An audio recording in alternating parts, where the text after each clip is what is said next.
Good morning and a warm welcome. I am Pradosh Sharma and you are watching News Flash. Maldivian President Mohammad Muizzu assured India that his country won't compromise India's security during his visit. The Maldives aims to reset ties with India amidst an economic crisis and past diplomatic tensions.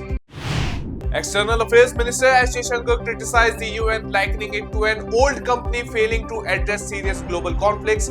He also discussed the geopolitical shifts in the US regardless of election outcomes. Tamil Nadu CM M.K. Stalin expressed condolences for the deaths at an IF event due to heat stroke and announced ₹5 lakh compensation for each affected family. A passenger train was halted after soil was dumped on the tracks near Raghuraj Singh station. The issue was quickly resolved and traffic resumed. India and UK scientists are studying the aftermath of the 2021 Uttarakhand avalanche, focusing on debris flow effects.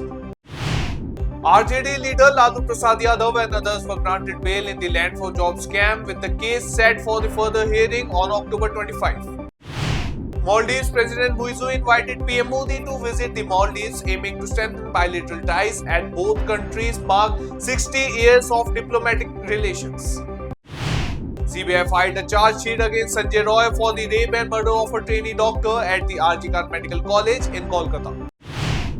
UP CM Yogi Adityanath warned against derogatory remarks on religious figures, stating that offenders would face severe consequences.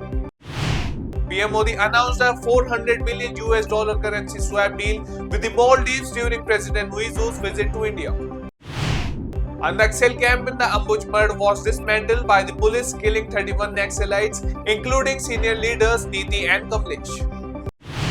Israeli PM Netanyahu vowed to win against militants in Gaza and Lebanon as the country conducted airstrikes on Hezbollah targets.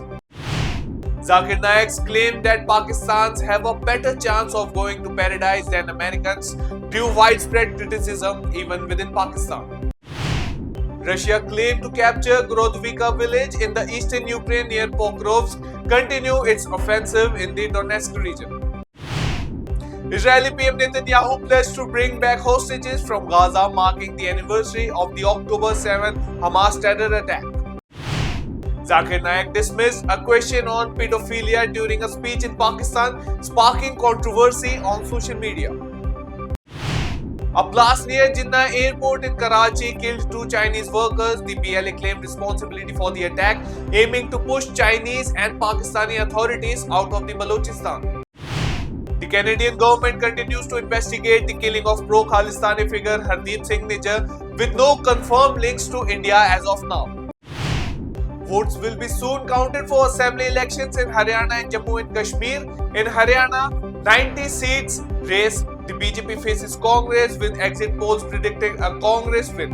Jammu and Kashmir, voting for the first time in 10 years, sees a contest between BJP, PDP and the Congress-NC alliance for its 90 constituencies. That's all for the headlines of the day. For more updates, download the app and keep watching Rhythm.